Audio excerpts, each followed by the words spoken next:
Get deeper into this now with an expert in emerging markets like China.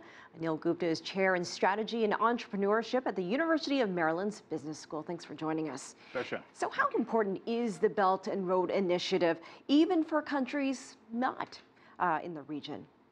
I think the Belt and Road Initiative, certainly infrastructure investment is always good. Connectivity is always good. So I think, fundamentally it's a good thing. On the other hand, going back to your question, is that the bigger the scope of the Belt and Road Initiative it becomes, there is a risk of, if you will, the investment, the efforts getting diluted. So if you just look at, say, the Americas not being really in a big way part of the Belt and Road Initiative, the U.S. itself, invests about $800 billion a year in infrastructure. If you look at the whole of Latin America, they spend about $300 to $400 billion a year. So bulk of the effort on infra investment, whether it is U.S. or it is Latin America or even Africa, has to be domestic.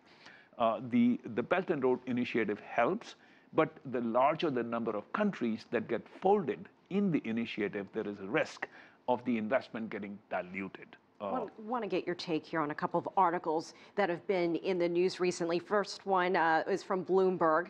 It coins the term globalization 2.0 and says that the Belt and Road is a big part of that.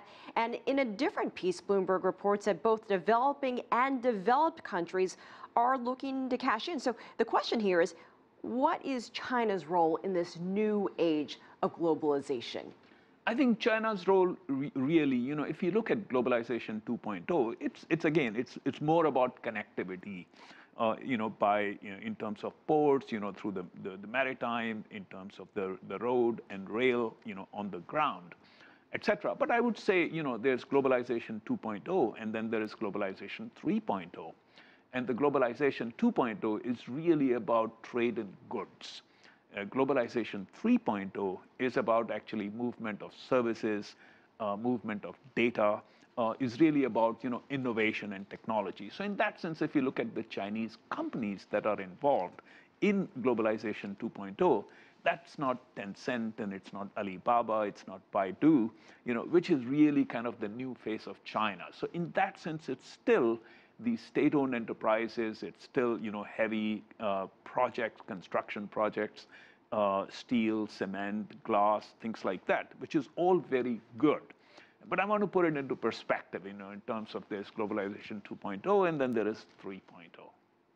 All right, Anil Gupta, thank you for your time. We appreciate that insight.